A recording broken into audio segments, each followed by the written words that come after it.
Welcome to the business studies class. Today we will discuss the another form of business organization that is joint Hindu family business.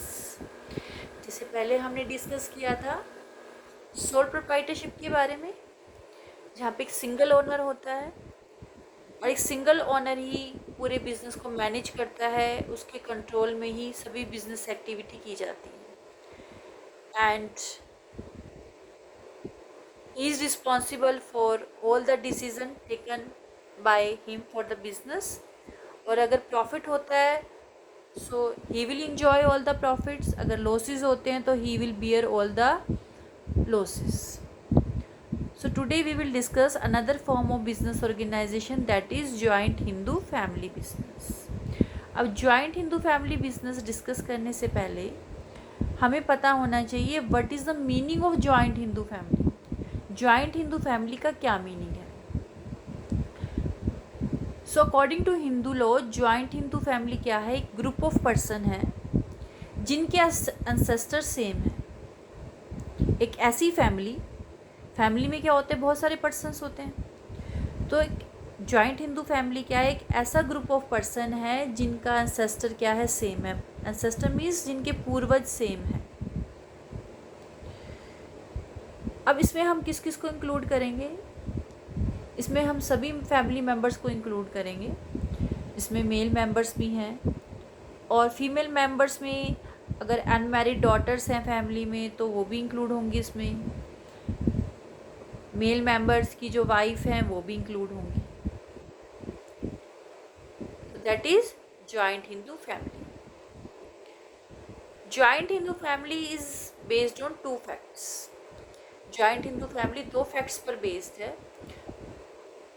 तो हमें वो देखने 2 facts कौन से हैं. First is coparcenary and second is common property. अब coparcenary क्या होता है? को-पार्सनरी का मतलब है जो एंसेस्टर प्रॉपर्टी है उसमें सभी फैमिली मेम्बर्स की कॉमन ओनरशिप होनी चाहिए. That is called coparcenary. अब ये जो ओनरशिप मिलती है हमें एंसेस्टर प्रॉपर्टी में, जो राइट मिलता है हमें एंसेस्टर प्रॉपर्टी में, ये बाय बर्थ मिल जाता है, just after, immediately after birth. और उस पर्सन को हम क्या कहेंगे जिसको ये राइट मिलेगा उसे हम कहेंगे को-पार्सनर. ये को-पार्सनर क्या कर सकता है? उस एंसेस्टर प्रॉपर्टी के डिवीज़न की भी डिमांड कर सकता है, बंटवारे की मांग भी कर सकता है. और जो को-पार्सनरी होती है इसके लिए हमें कोई कॉन्ट्रैक्ट नहीं करना पड़ता. ये बाय बर्थ होता है, बाय लॉ होता है. सो को-पार्सनरी क्या है? Common ownership in the ancestor property. Next is common property. अब अकॉर्डिंग टू हिंदू लॉ किसी हिंदू जॉइंट फैमिली को हम अनडिवाइडेड हिंदू फैमिली कब कहेंगे? जब उसके पास कोई ऐसी प्रॉपर्टी हो फैमिली के पास जो फैमिली के वेलफेयर के लिए यूज़ की जाती है. फैमिली में जितने भी मेंबर्स हैं उनके वेलफेयर के लिए यूज़ की जाती है. तो ऐसी प्रॉपर्टी को हम क्या कहते हैं? कॉमन प्रॉपर्टी कहते हैं. अब इस कॉमन प्रॉपर्टी में हम कौन सी प्रॉपर्टी को इंक्लूड करेंगे? इसमें इंक्लूड करेंगे ऐसी प्रॉपर्टी को जो या तो हमें किससे मिली हो? अपने एंसेस्टर से मिली हो. एंसेस्टर मीन्स हमें अपने पूर्वजों से मिली हो. दूसरा, पूर्वजों से जो हमें प्रॉपर्टी मिली थी उसकी हेल्प से हमने कोई और प्रॉपर्टी क्रिएट कर ली हो तो वो भी हमारी कॉमन प्रॉपर्टी के अंडर ही आएगी. और कई बार क्या होता है कि जो फैमिली मेम्बर्स हैं जॉइंट हिंदू फैमिली में, उसमें किसी फैमिली मेम्बर की जो पर्सनल प्रॉपर्टी है उसको क्या बना दिया जाता है? फैमिली प्रॉपर्टी बना दिया जाता है. तो ऐसी प्रॉपर्टी भी कॉमन प्रॉपर्टी में इंक्लूड होगी. ठीक है. तो कॉमन प्रॉपर्टी क्या है? एक ऐसी प्रॉपर्टी जो फैमिली मेम्बर्स के वेलफेयर के लिए यूज़ की जाती है. तो these are the 2 facts on which joint Hindu family is based.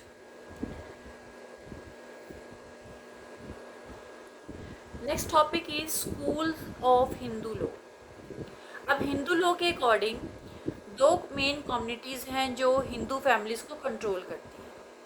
अब वो 2 कम्युनिटीज़ कौन सी हैं? वो दो कम्युनिटीज़ हैं हमारी, मिताक्षरा एंड दाया भाग। अब what is Mitakshara and what is दाया भाग? तो first of all will discuss Mitakshara. Mitakshara क्या है? ये कम्युनिटी है जो कहाँ पॉपुलर है, पूरे इंडिया में पॉपुलर है, कुछ स्पेसिफिक प्लेसेस को छोड़कर। वो कौन कौन से हैं? असम, बंगाल और उड़ीसा और कुछ पार्ट छोड़कर। ये पूरी कंट्री में पॉपुलर है ये कम्युनिटी। अब इस कम्युनिटी में क्या होता है कि जैसे ही एक सन का बर्थ होता है फैमिली में, तो उसे अपनी एंसेस्ट्रल प्रॉपर्टी में क्या मिल जाता है? इक्वल राइट मिल जाता है, जस्ट इमीडिएटली आफ्टर बर्थ। तो इसलिए उसे कुछ नहीं करना, उसे सिर्फ क्या करना है, जैसे उसका बर्थ होगा उसे राइट मिल जाएगा, उसके कोई एफर्ट्स नहीं करने उसे। और जब वो सन 18 ईयर्स का हो जाएगा, मीन्स मेजर हो जाएगा, तो वो उस प्रॉपर्टी के डिवीज़न की भी डिमांड कर सकते हैं। तो इस तरह से जैसे ही सन का बर्थ होते जाएंगे फैमिली में, तो जितने भी बर्थ होंगे तो बाय एवरी बर्थ क्या होगा? इक्वल राइट उस सन को मिलता जाएगा। तो इसीलिए जो शेयर ऑफ द मेंबर्स है वो हमेशा क्या रहता है? अनसर्टेन रहता है, क्योंकि इस शेयर में क्या होते रहते हैं? चेंजेस होते रहते हैं। क्यों? Because of by every birth and death in the family, क्योंकि फैमिली में बर्थ और डेथ तो चलती रहती है। तो उससे क्या होता रहता है? जो शेयर इन द प्रॉपर्टी है, राइट इन द प्रॉपर्टी है, उसमें चेंजेस आते रहते हैं। That is Mitakshara. Now next is Dayabhaga. What is Dayabhaga? Let us see. Dayabhaga, it prevails in Assam, Bengal and some part of Orissa only. जो पार्ट हमने मिताक्षरा में छोड़ दिए थे, वहीं पर ये कम्युनिटी प्रिवेल करती है, वहीं पर ये पॉपुलर है। प्रिवेल मीन्स पॉपुलर है। अब इन दिस कम्युनिटी, जैसे ही किसी सन का बर्थ होता है फैमिली में, तो इमीडिएटली आफ्टर बर्थ उसे एंसेस्टर प्रॉपर्टी में इक्वल राइट नहीं मिलता। वो एंसेस्टर प्रॉपर्टी उसकी फादर की ओनरशिप में रहेगी थ्रू हिज लाइफ टाइम। और उसे अपना शेयर कब मिलेगा? उस प्रॉपर्टी में इक्वल राइट कब मिलेगा? After the death of his father. That is दाया भाग। तो दाया भाग क्या है? दाया भाग में क्या होता है? इस कम्युनिटी में सन को एंसेस्टर प्रॉपर्टी में राइट बाय बर्थ नहीं मिलता, वो मिलेगा just after the death of his father. And in Mitakshara, immediately after birth, son get the equal right in the ancestral property. So this is the school of Hindu law.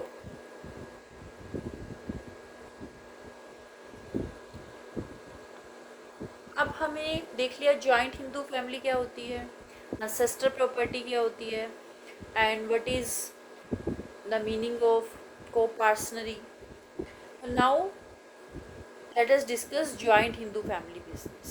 Joint Hindu family business क्या होता है?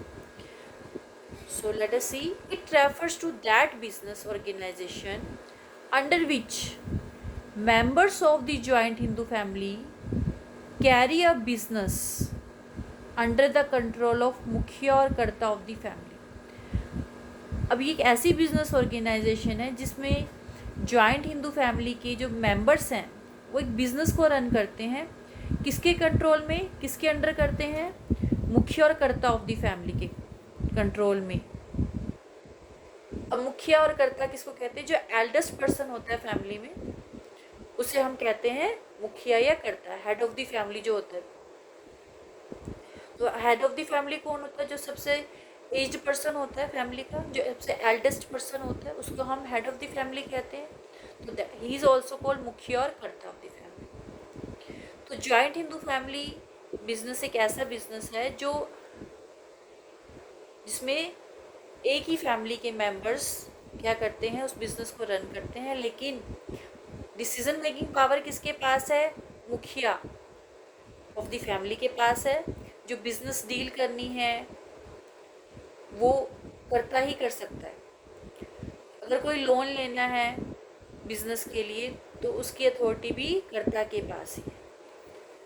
और अगर हम liability की बात करें तो जो कर्ता होता है उसकी लायबिलिटी अनलिमिटेड होती है, और जो other members of the family है उनकी लायबिलिटी होती है लिमिटेड। उनकी लायबिलिटी लिमिटेड कितनी लिमिटेड होती है? जितना उनका शेयर है प्रॉपर्टी में, उस शेयर तक लिमिटेड होती है। और कर्ता की लायबिलिटी क्या होती है? अनलिमिटेड। मीन्स बिजनेस के लिए उसने कोई लोन लिया है तो अगर उसको वो पे ऑफ नहीं कर पाता है बिजनेस की प्रॉपर्टी से, तो उसकी पर्सनल प्रॉपर्टी भी यूज़ की जा सकती है उस डेट को पे ऑफ करने के लिए। तो इस तरह का जो बिजनेस होता है उसे हम जॉइंट हिंदू फैमिली बिजनेस कहते हैं। और ये बिजनेस ओनली इंडिया में ही पॉपुलर है, इंडिया में ही किया जाता है। और इसे कौन कर सकता है? ओनली हिंदू ऐसा बिजनेस, हिंदूज ही ऐसा बिजनेस कर सकते हैं। और ये किस लॉ के अंडर किया जाता है ऐसा बिजनेस? हिंदू लॉ के अंडर किया जाता है। तो joint Hindu family business is governed by Hindu law. Now let us see the features of joint Hindu family business. Joint Hindu family business की फीचर्स क्या हैं? फर्स्ट फीचर इज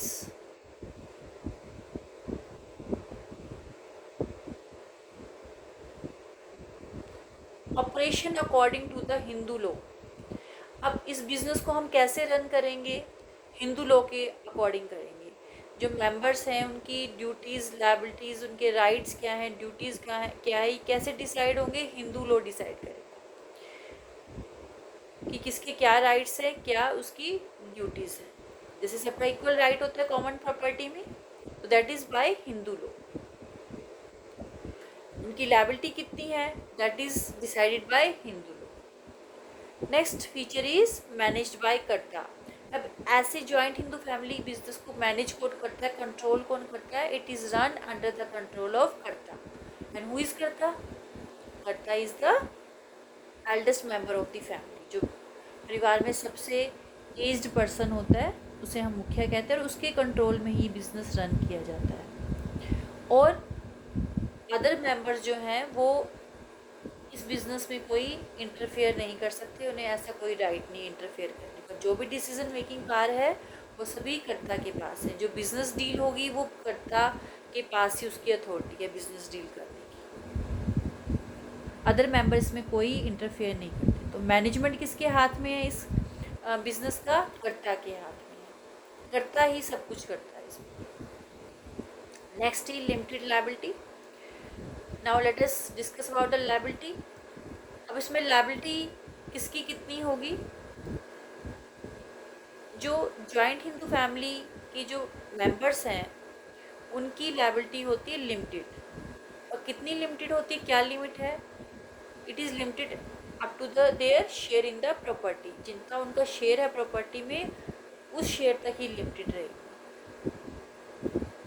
और बिजनेस की डेट्स को पे ऑफ करने के लिए उनकी पर्सनल प्रॉपर्टी को यूज़ नहीं किया जा सकता।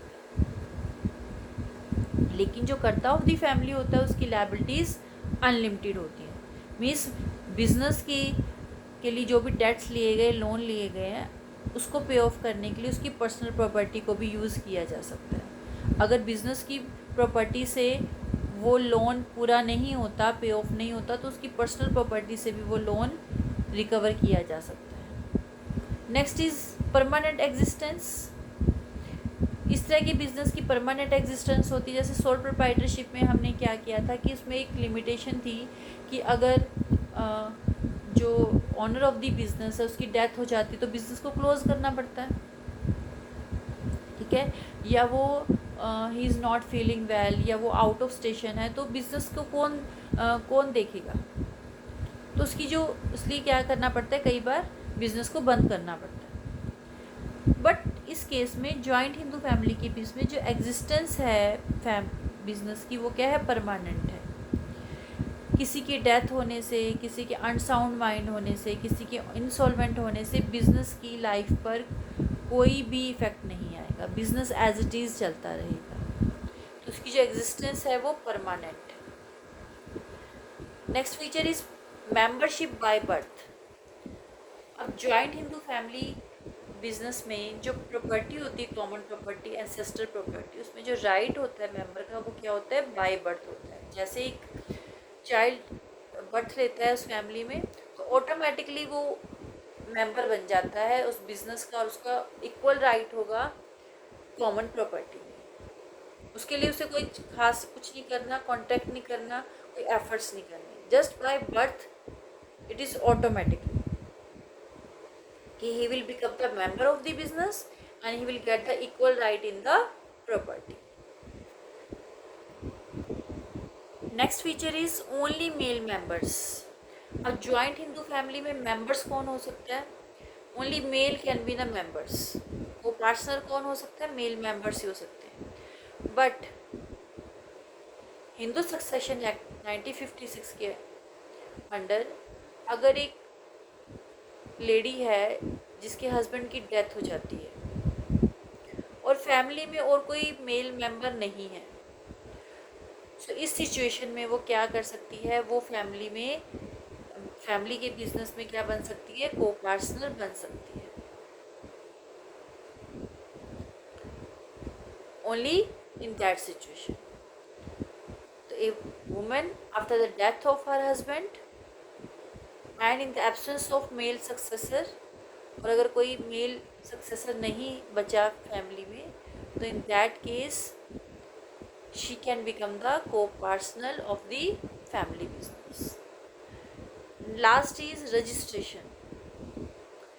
जॉइंट हिंदू फैमिली बिजनेस के लिए रजिस्ट्रेशन की कोई नीड नहीं होती। बिना रजिस्ट्रेशन किए, बिना लीगल फॉर्मेलिटी के ही हम इस बिजनेस को एस्टेब्लिश कर सकते हैं और रन कर सकते हैं। It is very easy to start because no legal formalities are there, so that's why its formation is very easy. It is very easy to run the business. So this is all about the features of joint Hindu family business.